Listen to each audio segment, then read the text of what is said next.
Hey, everybody, welcome to another edition of Free Will, Science, and Religion. We have a group call. We've been talking for the last hour and a half or so. On the line, we have Jamie, Chandler, Felicia, David, Will, and me, George. So we've been talking about, the religious implications of free will and, if somebody has a free will, when do they get it and all? Okay, guys, where were we? We was talking about the age of responsibility in the criminal justice system, and I was agreeing with Felicia Hogan's points about 18 or over, you have more experience, as far as life goes. But the point remains, during your adulthood, you have as much free will as you did when you were a kid, which is zero. You can only be what nature compelled you to be. That makes sense. That Yeah. makes sense. Well, the way I see it, it's like we're like computers. Depending upon what you're programmed to do, you're going to do just that. What you're programmed to do. Yeah, bad brains give out bad results. It's the same thing with Yeah. computers. I mean, you don't blame the computer and say, oh, this PC is going to hell for giving out errors and stuff. You know what I mean? So I mean, so if someone's an idiot, Yep. you just forgive them for it, don't you? Yeah, I mean, Exactly.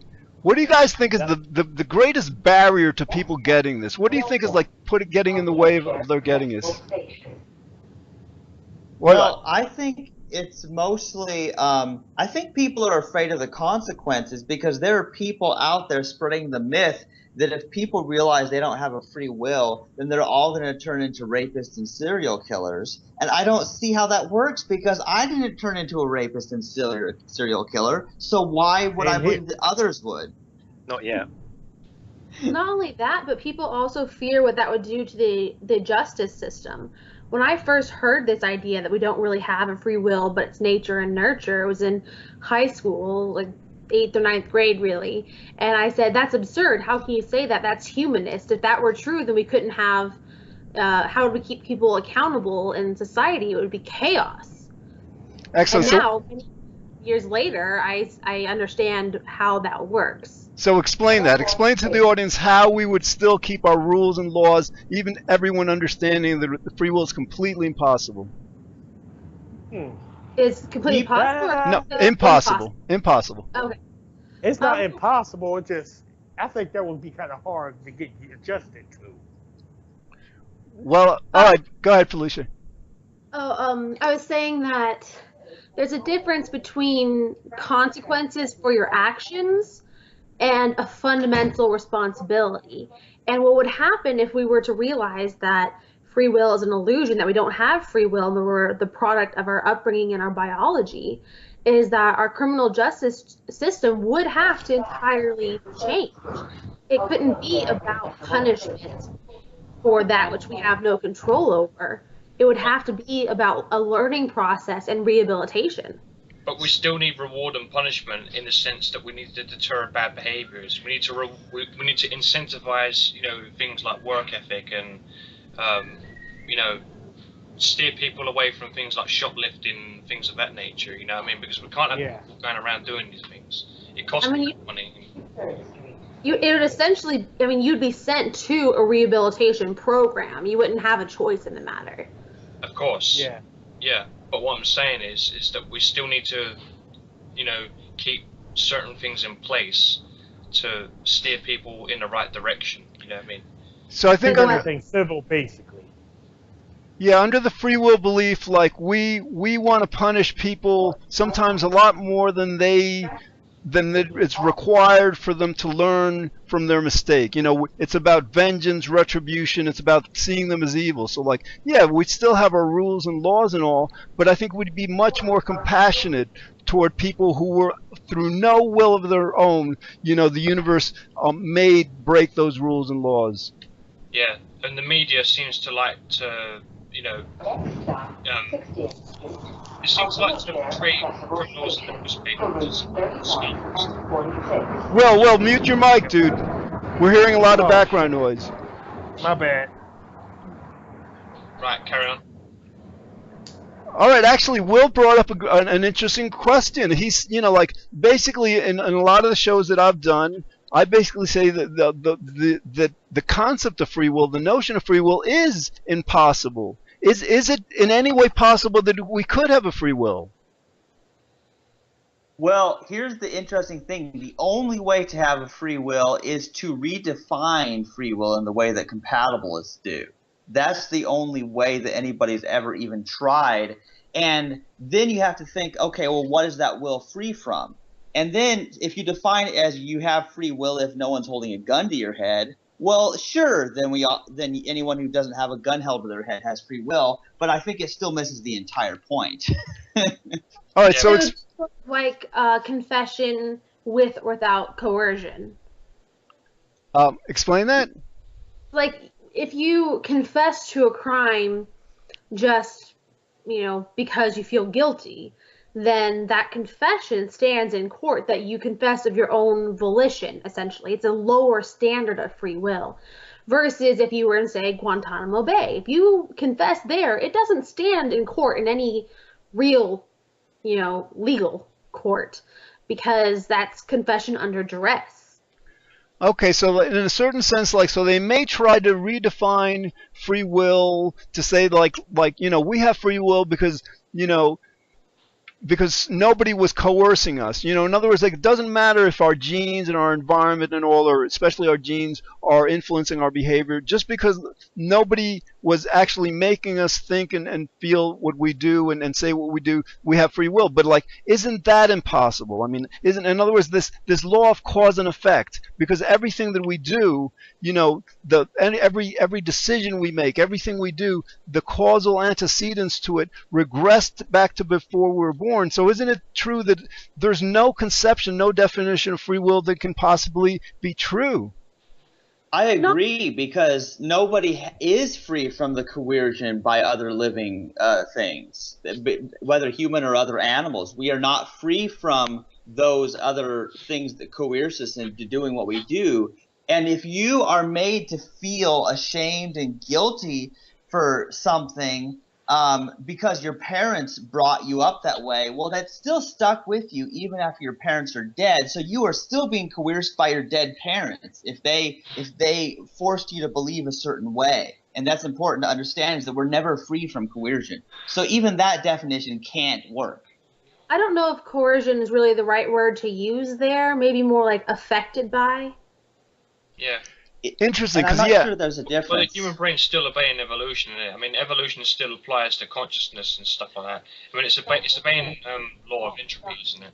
Yeah, sometimes free will believers will say, well, our genetics don't really compel or coerce our behavior. They simply only influence our behavior. But I mean, a good analogy to explain how that's not the case. For example, let's say you're given an assignment in school to do a report, right? And let's say one of your parents does about a quarter of your report, for you, and you're handing it in. Can you truly say that it is your report?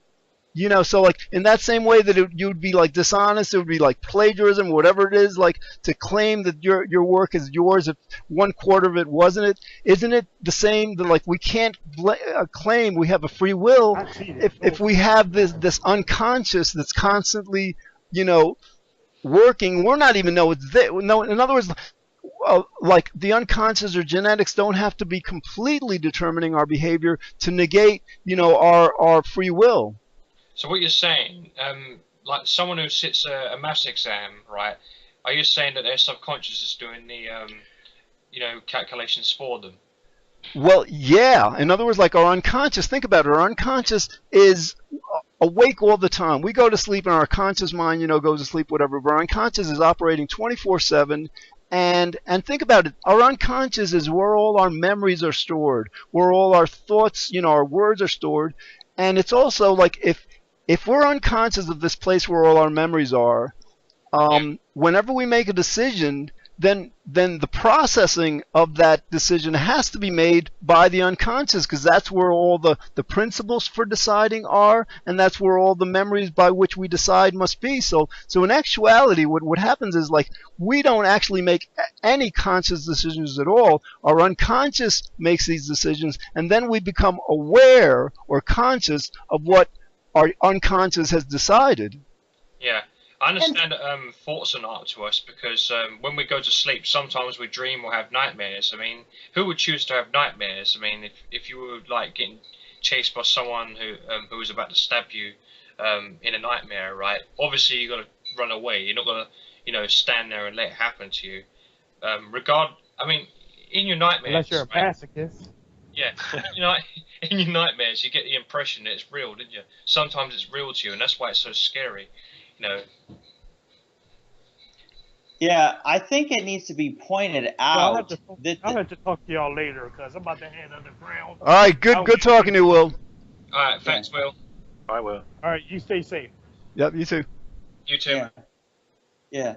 I think it needs to be pointed out that aside from the fact that we don't get to choose our genetics, our DNA and all that, and we don't get to choose all the things that we're taught all the whole time growing up, and all the different things we experience every day, that whether you say it coerces or it influences, even though I don't think there's much of a difference between those two, and aside from the whole unconscious thing, which is true. But there's another thing to point out, like Felicia mentioned, she doesn't change the chemical levels in her brain, the serotonin and dopamine. She can't just do some action to make that go up or down. And so we still don't have the type of control over our emotions and how we feel about things to be responsible in the way that people typically think you are responsible. You know what I'm saying? Exactly, and when we go to sleep at night, when we go to rapid eye movement, that's what it's called, REM sleep, right? That's when we're dreaming. We don't choose what our dreams are, which are based on what we remember. Now, that's what our dreams are based on, aren't they, George? They're based on what our stored memories. Absolutely. David, what do you think is the strongest refutation? There's various ways to refute free will. What do you think is the strongest refutation among them? What about the experiments done by was it Benjamin Lebet? Okay, do you want to describe them? I think it was an experiment done where they could predict what the person in the study was going to choose about 6 seconds or 7 seconds before they actually the readiness chose it. Yeah, exactly. Yeah. I think that's a good indication. Absolutely. If a researcher, if an experimenter can know what you're going to decide before you know it, and I think like most recent replications have it up to almost 10 seconds. I mean, like, how can you possibly, believe that the decision is yours? Exactly. I mean, I think Sam Harris makes it quite clear as well when he says you can't think what you think before you think it. It's very difficult to do. That's more or less what Susan Blackmore said as well, wasn't it? Yeah. I believe so, yeah. And think about this talk right now. I mean, like, before we say what we're going to say, we don't really have an idea. We have maybe a notion of what we want to say, but we have to say it to kind of to then realize what it is we're saying. Yeah. Right. Yeah, and there's another thing here too. I can't control what you guys are saying, and everything you say causes me to react and think and say what I say. So there's an interconnectedness and a relevance among all of us, cause and effect, that none of us can claim responsibility for of what's happening on this podcast. Excellent point. Because we don't live in a vacuum. Oh yeah. Let's explore why the belief in free will is harmful. What are some of the things that free will belief that just makes life more difficult for us? Well, in terms of gay rights or people who are transgender and stuff, especially when it comes to religion, people hold them accountable in a deep sense and say, look, you're doing something evil, you're going to hell. I'm just saying what religious bigots will say to gays and transgenders. They'll say, look, you shouldn't be going out with the same sex or whatever, because it's sinful and it's what is it, Dave? Help me out here. Yeah, sinful. Sinful is a good word. An abomination is the word they use usually. That's Exactly. better. That's better. Yeah. And so you're saying free will belief encourages people to hate other people. Exactly. Yeah, it Definitely. encourages them to, be bigoted. The bigoted is the word. I think it's part of the blame game. I think it's called. Hmm. Yeah, but that's what breeds bigots. The fundamental blame. Absolutely. Yeah. I think something else, for example, we don't just blame other people, we blame ourselves. We do something wrong, and I think very early in life, when we're toddlers, maybe before that, we're taught, well, if we do something wrong, then we need to be punished, because if we're not punished, we're not going to learn better. And so we keep that understanding as adults, so whenever we do something wrong, I think reward and punishment helps condition us to do the right thing, but this free will belief makes us go beyond that. It makes us say, well, it's not just about punishment, it's that we deserve to be punished because we did this wrong, because because it's fundamentally up to us. So I think basically it encourages us, it motivates us to punish ourselves, to feel guilty and the pain of guilt much more than we would if we just realize. In other words, to the extent we overcome the belief in free will, we might say to ourselves, I did something wrong, I'm acknowledging that it's wrong, and now I'm vowing not to do it again. But we don't have to go through all this self-punishment to reach that. It's a much more compassionate, self-compassionate attitude. One of the interesting things, or another example of how when we're kids and we're taught about the idea of responsibility and that you did something bad, that's your fault, is just another example where, my family has depression, anxiety that just runs genetically. And when I was a kid, 10 at the latest, my mom and my sister told me it was my fault that my younger sister went to counseling. And What? yes. And so recently, in the past year, I went to counseling myself for some of the problems with my family and leaving my religion and that sort of thing. And I realized that I feel responsible for other people's happiness. And when somebody else isn't happy, I feel bad. I feel like it's my fault. And that's where that stems from. And it's affected everything I do in my relationships. Yeah. Exactly. Go ahead, Chandler. Yeah, that's my point exactly. Just one thing that someone said to you as a child or even as an adult can affect your thoughts and affect you so much, leading to depression. Or, of course, it can work the reverse way. Something can make you happy if it's a good experience too. But that just goes to show you that what you're doing now is not free from everything that happened in the past. All right, now here's an interesting point. So Felicia, in therapy, I think they teach people to not blame themselves, because we're not responsible for our emotions, we're not responsible for our problems, right? I think that's the approach that they have in psychotherapy in general. And in psychology, I think the basic understanding is that human behavior is the result of nature and nurture, a combination, either or, whatever. So according to that understanding, there's no room for free will there. So then you have to ask yourself, why doesn't psychology, why doesn't, the medical profession establish and promote the understanding that we don't have free will? I'm kind of surprised they haven't yet, considering all the studies they've done on the brain and on the brain of people with mental disorders like anxiety, depression, bipolar, psychopathy, is that you can actually see differences in the brain development for the people who have disorders. Exactly.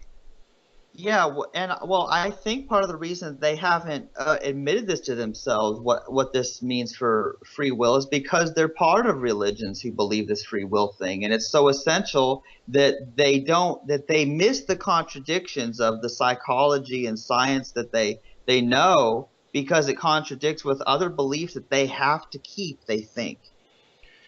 Do you think it's a question of they're not understanding intellectually that free will isn't possible because of nature and nurture, or do you think it's a lack of moral integrity, that they get it but they refuse to acknowledge it because it doesn't fit in with what they want to believe? I think it's both. I think it's neither. All right, Felicia, that's a good. So go ahead. That's interesting. Oh, well, I'm gonna let Chandler go first with the both, and then I'll Cool. go with the negative. Sounds good. Okay. Yeah, first of all, I think many people don't intellectually get it because they don't really understand cause and effect and that everything has a cause. Plus, they may not be aware of the unconscious and how that works because they think all thoughts are conscious thoughts or something. But at the same time, there will be people who they know that free will is impossible, but they will argue that people should still believe it because they're afraid of adverse consequences, or because free will is part of their Christianity or Islam or whatever religion they're part of. It's essential teaching, and they can't give it up because then there's bad consequences for that, and that means they have to change it. They don't want to. So there's a sort of dishonesty going on there. Like they know better, but for reasons they have, they still don't want people to be aware of it. So they try to keep it hidden. Okay, good. So what might be some of those reasons? Well, for one thing, I believe that they are afraid of the breakdown of morality because they think that you have to believe that you are fundamentally responsible. Otherwise, you will just start doing crimes. And I'm not sure how that works because there's a lot of free will believers who are still criminals. But there's also it seems like it's so tied in with the psychological need people have to take credit for the good, because they take credit for the good things that happen, but then they never take the blame. They're always blaming somebody else, and so they are flip-flopping, and even it doesn't really make any sense whether you believe in free will or not. That kind of hypocrisy is still stupid, but it's so weird. They are addicted to blaming. They are addicted to crediting themselves. And because of their need to feel morally superior to other people because they made better choices and think they'll be rewarded in an afterlife or in this life, I think they need that so badly that Right. they just cannot accept it. Excellent explanation, Chandler. Now, Felicia, you have a different take. Why do you think it's so difficult for people to understand that free will is completely impossible? Well, I think the original question is why the scientific community, the mental health professional community, doesn't accept this or promote the idea that there's no free will, either because they don't understand or out of malicious intent, that they're deliberately being dishonest about it. I think that was the original. Yeah, I'm sorry. You're completely right. Yes, thank you. And I would say that I think it's neither. I think it's extremely rare that people do what they realize is wrong, that there's a justification for. I think everyone tries to do the best that they can. Even, I'll even go so far as say as even Hitler was doing what he thought was right. It's extremely rare that people do what they know is wrong. All right, So I don't think that it's fair to think that the entire mental health professional community would be deliberately trying to hide this from the public. I think that's a conspiracy theory that I could not support. All right, so you're right. Let's say it's not like malicious, but then how do we explain it? How do we explain? For us, it's relatively clear that free will, that we don't have free will. Why is it not as clear to them?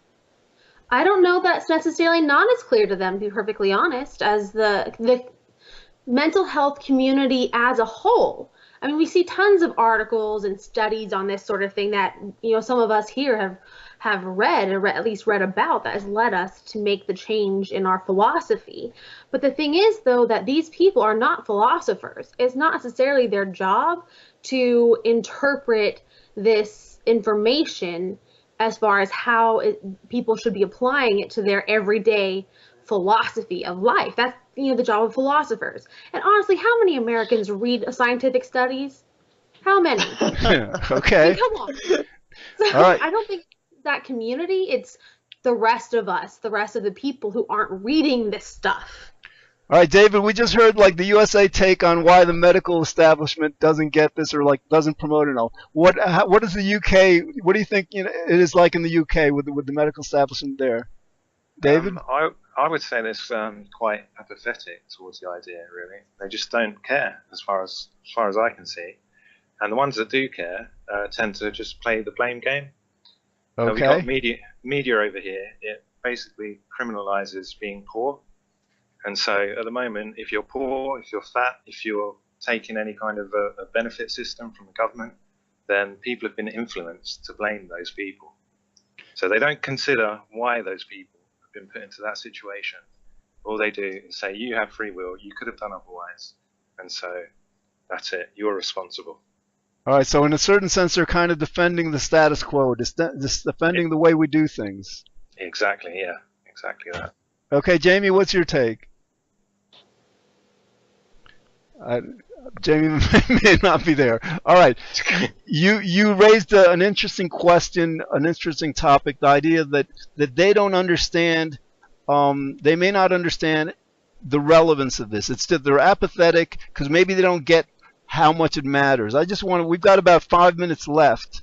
I want to present this idea how the medical establishment should really take a huge interest in this because of what we're familiar with as climate change denial. We know that, like, here in the United States, about 66% of Americans deny that climate change is happening and deny that human beings are causing it. All right, now, denial, as everybody knows, is a psychological defense mechanism that people use when they feel indicted. When scientists are telling people, you know, you're doing something so horrible that billions of people could die in the future and civilization could collapse because of what you're doing, you know, people who believe in free will are saying, oh my God, you know, like, we can't be that horrible. And other people cannot accept that they could be doing something, that their friends could be doing something so horrible, so they're unconscious, can't accept it and goes into denial. So, like, to a certain extent, it's this denial that's preventing people from looking at the evidence about climate change objectively and finally, you know, being able to accept that it's happening so we can finally do something about it. What do you guys think? So the idea is, like, if scientists would tell people, listen, yes, we are, like, wreaking havoc on the climate in various ways. We need to change quickly, but don't feel guilty about this because, like, it's not your fault. You don't have a free will. You know, humanity was compelled to do what we did. So, like, in other words, if we could lift the guilt and lift the blame from people, maybe they would be able to accept what's happening more. I think you're right, George. I think if the scientists were to say that, you know, it's not your fault, you don't have a free will, that would be dangerous to their health here in the U.S. I would definitely not recommend they try to tell the Christian public that right off the bat. Because, Felicia, you're afraid that, like, people will say, well, if it's not my fault, then I'm not going to do anything about it, or... Some people, especially people who are just being exposed to this idea, especially on the Christian side, when your entire life, your entire worldview is on Christianity alone, without that, everything falls apart, that absolutely there's a misunderstanding, I think, of what free will is and how that affects our society. I think that the whole place will be in chaos. Okay, all right. And also, isn't it kind of like a fundamentalist Christian belief that climate change is actually God's will? It's part of, like, the apocalypse, and, like, they kind of, like, are welcoming it? That's right. I've seen that. You know, I've heard that. Like, I've heard that from some people, but honestly, I think the fundamentalist Christian community doesn't think it's happening. At least not the community I grew up in. I heard from, you know, national speakers who told me that there was no scientific evidence for global warming. Well, thank goodness for that. All right, we've got about 3 minutes left. Okay, Jamie, are you on the line?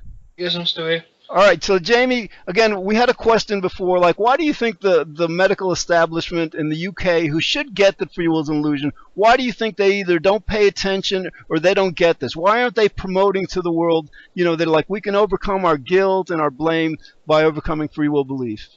Well, one reason, I guess, is because it sells papers, or maybe the Conservative government, especially as far as, like, you know, well, the Conservative Party are concerned, they like to promote the idea of personal responsibility, don't they, David? That's very true, yeah. Yeah.